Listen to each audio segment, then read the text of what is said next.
Welcome to Healthcare du Jour, where we dish up and digest the latest in healthcare. For the next 30 minutes, sit back as we bring you insight, commentary, and discussion on trending topics to the table, all expertly served up by our host and his guests. Healthcare du Jour is brought to you by Carium, the telehealth platform enabling healthcare's digital transformation, helping you care for people within the fabric of their daily lives. Now here's your host, Matt Fisher. Welcome back, and thank you for joining as we dive into the hottest topics in healthcare. I'm your host, Matt Fisher. On the menu today is Ricky Sahu, CEO at 1upHealth.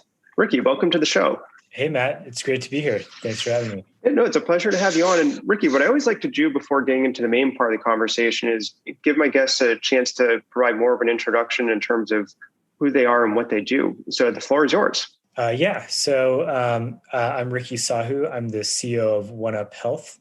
And 1upHealth is a healthcare tech company that helps health insurance payer organizations and healthcare provider organizations get more connected to data for their patients to other applications.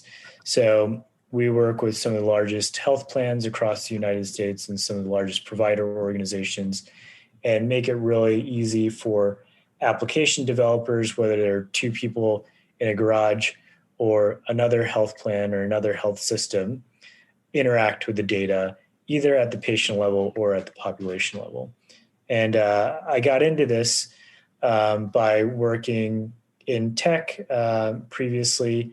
And, I married my wife, who is a doctor, and she was always bringing up how difficult it is to work with technology in healthcare and how antiquated the state of the art is here. So I was kind of getting tired of, for lack of better words, peddling ads online and wanted to do something more helpful with my time, which is why I got into health tech. And as I got in, I joined a company that was started by the first CTO of the United States, Anish Chopra. We were trying to identify and create standardized ways for organizations to interact with health data. And it kind of kicked off this coalition of the willing to come around a new API standard called FHIR. So 1UP is really using these new standards and the regulations around these standards to, again, make data available for patients and the apps that they want to interact with from health plans and provider organizations. I think that's very interesting background, and would be intrigued to kind of hear what you've learned or what has kind of inspired you from hearing what your wife has talked about are the pain points. Because like you, I'm also the spouse of a physician, and certainly hear about all the frustrations and areas of inefficiency within the system on a day-by-day basis. Yeah, I mean, totally. It's she's a radiologist, and she often interacts with an electronic health record. But usually the EHR is a different system from these radiology tools. These radiology tools often are far more specialized. And there are simple things like, if you need to look at a patient's chart, you have to look at it on one window and then look at the radiology data on another window. And if you want to copy some information in from the patient chart into the radiology system, then of course you have to enter it in twice. Or if there is a referral that you're getting from a different hospital, that data is yet another EHR login that you have to know or interact with. And now the problem is multiplied by 3. So it truly is a, healthcare interoperability issue that made me aware of the state of the art of technology in healthcare. And it's not an easy problem to solve because everyone's back-end systems are unique. There are standards that were in the space previously, but they weren't really built for this sort of data exchange. And what we're seeing with FHIR and the platforms that we're deploying at these organizations is that that's making it much more easy to interact with systems that are outside your walls. And we're hoping that more and more applications, as they're built on this common infrastructure, they will be able to transmit data or read and write data from one another in a much more seamless manner. And kind of building off of that, for maybe the folks listening who aren't as technical, which would certainly include me, like I hear the developers at my own company talk about how we build off of FHIR, but can you help provide maybe a little bit of a grounding of what FHIR actually is and then how it's helping to address some of those connectivity issues? Yeah, totally. So if you kind of rewind back in healthcare, maybe 10, 20 years, there has been a few sets of standards that have been released all through this group called HL7. And they effectively had a standard called HL7v2, which were these messages that were encoded to minimize the byte size, minimize the payload size of data transmission. And they were pipe delimited, and you had to look up stuff, look up the way to decode these messages. And the reason why they were created in that manner was because 20 years ago, we didn't have fiber optic cables running to our houses. We had dial-up. So you had to architect things in a very different way back then. And those messages were not so good for what we're doing today, which is creating applications and being able to interact, both read and write, with these data sets. So HL7v2 was about 10 to 20 years ago, and it's still used today as the main means of communicating data between these systems. But then another thing came out called CCDA, and that was based on a XML standard, which is effectively the way that the internet web pages are displayed in HTML. And the problem with that was that it was more readable and more computable, but it was everything in the kitchen sink about the patient. So if the patient had 2,000 interactions with the health system, you would get this gigantic payload of 2,000 entries. And that made other things more difficult to interact with. So then the same HL7 group got together again and saw what technology companies were doing with RESTful APIs, and what Facebook and Twitter and others were doing with OAuth 2 as a means to authenticate access to data. And they kind of put those two together using JSON, where similar to HL7v2, you had these bite-sized messages, but now they were JSON payloads. And rather than just being a stream of data sent from one organization to another, it was more interactive now, where you could read, you could create resources, you could update things, you could delete things. And that made it more amenable to using, to being used by third-party applications or even internal applications. But I wouldn't say that was complete enough. And what we're seeing now is, and what we're doing specifically, is we're taking this FHIR data and making it something that you can interact with at the population level to do queries and group bys and aggregations and all this other stuff that you need for population health analytics. So we think that the totality of that is creating a good foundation for healthcare applications, whether they're, again, created by two people in a garage or created by a multi-million member health plan. And so kind of then tying back to, I think, what you had mentioned briefly earlier, where new regulations are utilizing FHIR, and then what you just said of it being a good foundation to build upon. So is the perspective on it that by advancing FHIR, you've created a common standard that everyone can relate to, and instead of having to deal with data coming in all different forms, if everyone can know that it's coming through in that FHIR format, then it allows for those upper level tools to refine it and know that they can be speaking, maybe for lack of a better way of saying it, but speaking the same language?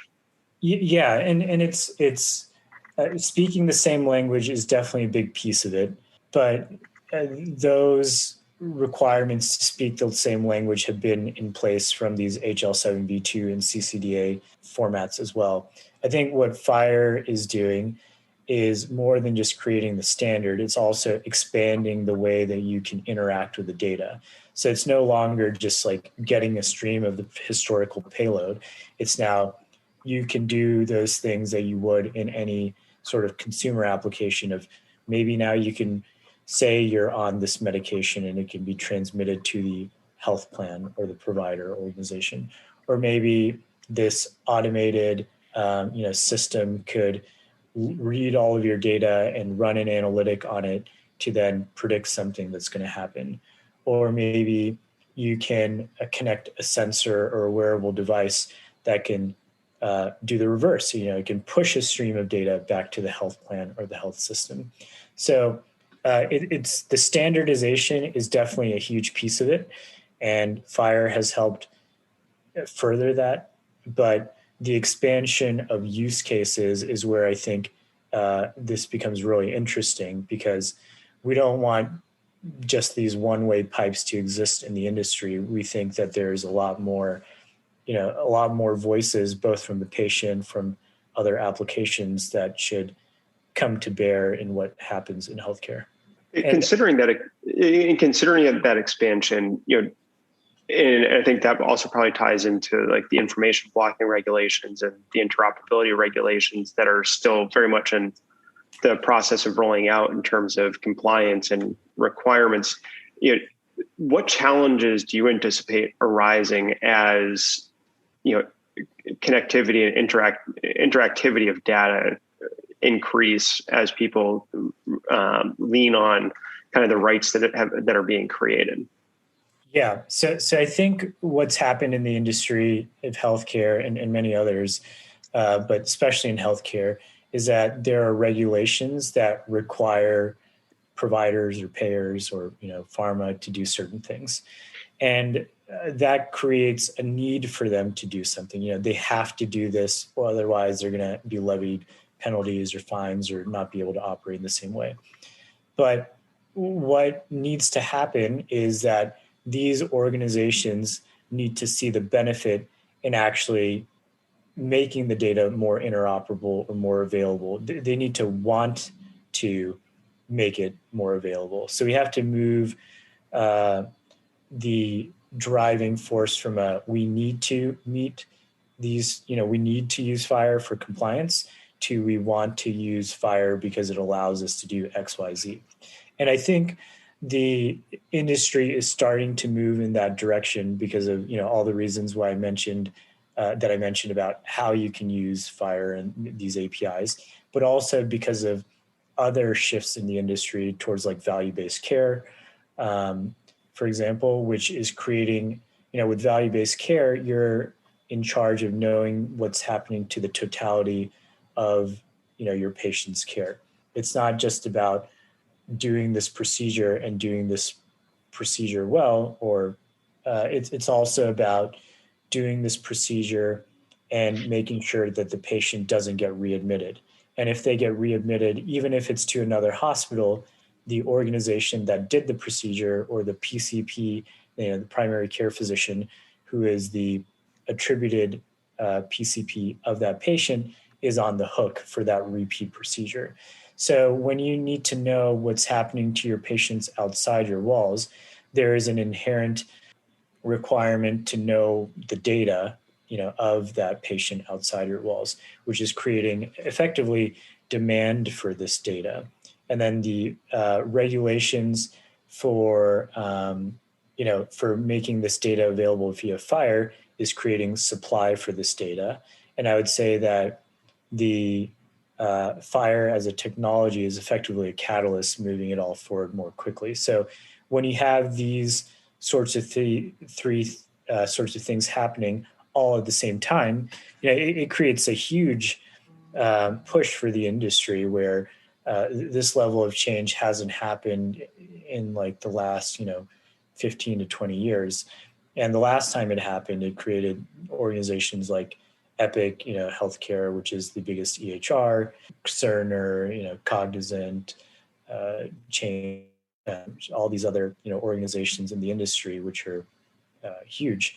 And that sort of same shift is happening right now, but it's still pretty early. And I think we're in the phase of, providers kind of dragging their feet to use electronic medical records, which is the case way back when.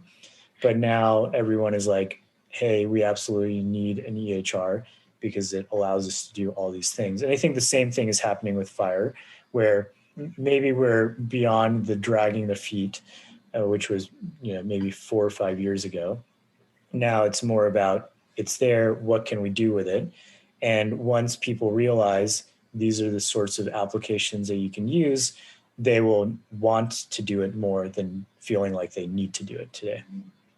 No, I think that's very intriguing to consider. And for those of you just joining, I'm talking with Ricky Sahu from 1upHealth. We've been talking about the background of FHIR and connectivity and now the new regulations. And kind of, Ricky, building off of what you were just describing, where I think you said organizations have gotten past or maybe are starting to get past that foot dragging phase and not recognizing the benefits, which is likely in part spurred by the fact that they can't do that anymore, because kind of like your EHR example, the government said, here, you have to do this. So if, by regulation, you have to do something, you're going to do it. Trying to frame it more positively though, kind of, what are maybe the infrastructure challenges or operational challenges that need to be overcome or altered so the benefit that you are highlighting can really be achieved? Yeah. So we are, from our perspective, we're interacting with health plans the most recently. And what we're seeing happening there is that there is a ton of legacy infrastructure where they have data in many different silos internally. And what these regulations are requiring is, hey, you need to take all that data and make it available to your patients and their applications in one standard interface with one standard API of FHIR. And what that's causing these health plans to do is, in some cases, bring 30 so disparate systems together in this one consolidated view. So it's already creating a asset for them where now they no longer have to say, hey, you interact with this database this way, you interact with another database in that way.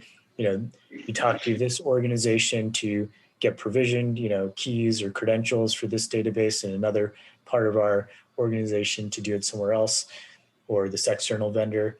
So we're seeing that stuff come together. And that in itself is creating interest from these health plans and other organizations to be able to interact with the data under one roof in one standard method. And then we're able to give them granular governance and access controls to say, hey, this application is only allowed to interact with these tables. That application is only able to read data. This other one is able to read and write data. So that's starting to, from a fundamental data, health data infrastructure or management perspective, health information management perspective, it's creating an environment that makes it easy to get your hands around all this information. So that's where we're at right now. And there are applications that are built on top of this, but the utilization for them are still pretty early in the time frame of things. So those applications will become more mature, more health plans and provider organizations will see how to use those, or maybe they will port their existing applications to FHIR, which we're also seeing happening. And once that happens over the next year or two, I believe more and more health systems and health plans will see that FHIR is the way that you want to centralize development in healthcare. You were just talking about the health plans. It sounds like being the ones you've been primarily working with so far. Were you surprised that the health plans maybe can be perceived as taking the lead on the transition, or do you think that kind of fits with what you would have expected? Well, yeah, the reason why we're predominantly focused on the health plans is because last March, say about a year and a half ago, there were new regulations released which required health plans to make their claims and clinical data available via these FHIR APIs. Prior to that, the healthcare providers, the hospitals and the clinics, they were required to do the same thing somewhere around 2017. So there is a bit of a gap between 2017 to now, where it was only providers that were really working with FHIR APIs. And the reason why we, 1upHealth, are more attuned to the health plans is because the EHRs, Epic, Cerner, Allscripts, et cetera, they were the ones that supported the providers in meeting the regulations back in 2017. But the payers don't really have an EHR that is broadly, or an EHR-like organization that is broadly instituted.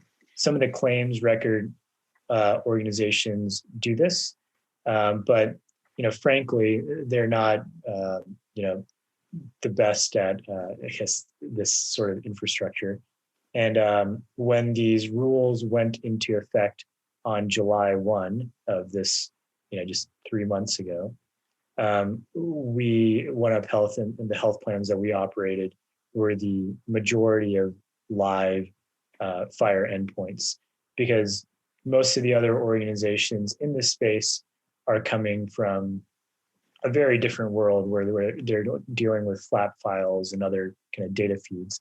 Whereas we were originally, I guess, born into working with applications and patients and, APIs.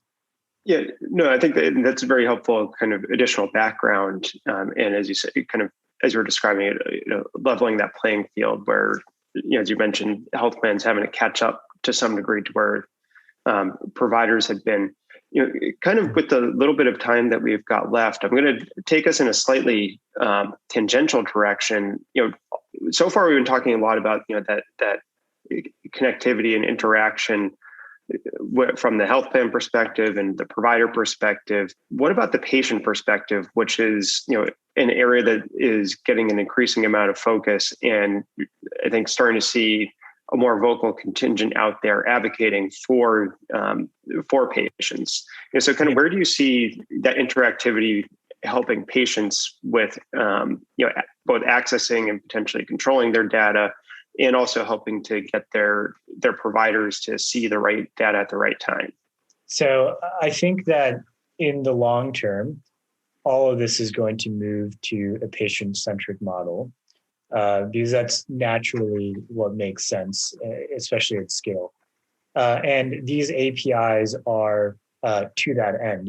They are built for patient access of this data so that patients can enable any application that they want. And, that can be like an Apple Health application, or it can be an application created for diabetes or cancer treatment or research, where maybe the patient wants to sell their data for to monetize it, or maybe they want to, have an application that helps them manage their asthma because it tells them the pollen count and it tells them, what medications they're on, or all these other things. So eventually it'll go in that way, and it will be effectively, healthcare is pretty complex. Like, I guess you and I are both married to doctors, and I'm not, I'm sure we can both admit that they know much more about the human body than either of us do. And it's pretty complicated stuff. Like, that's why they go to school for years and years and get all this training. And it's not something that I think a normal person, or even me, is capable of making the most educated decision about. But that's where applications and data sharing comes in, because ultimately you want to make this data more available or computable by a wider set of creative thinkers in the world. And you should allow, as a patient, you want to allow those who you trust, whether it's an application or another human, to interact with the data to guide you. So I think that's what's going to happen over time. The reason why we're sitting right between payers and providers is we believe that payers are effectively the gateway to patients, and because they manage patients for these provider organizations, and these providers are a gateway to care. So ultimately, we 1UP want to help direct patients to care, and today that means working with providers and payers. Yeah, and I think kind of implicit in what you were just saying is it's you really need everyone working in concert. You can't have any one piece of that system trying to work in opposition to the others. It really needs to have everyone interacting, to kind of get back to one of the key terms that we keep mentioning. Yeah, exactly. And I think you can imagine when a future where a patient shares data with an app, that app might update something, that data shows up in the provider's workflow. That provider then takes some action to prescribe a medication, and then the health plan, the payer, sees that medication was dispensed, actually picked up, and that data then flows back into the application, which can then reinforce its models through empirical evidence that saying this thing actually results in that thing. So it definitely needs to be a loop with the patient at the center. Yeah, and I think that's a great loop to describe, and it's also unfortunately a great parting thought, because believe it or not, we are already out of time. I want to thank my guest Ricky Sahu for a great conversation today. Yeah, thanks a lot. It was great to be here, and this is an exciting space, and we look forward to what happens next. Yes, and thank you to everyone listening. Keep the dialogue going and connect with me at #HCDEJURE. I'm Matt Fisher. Until next time.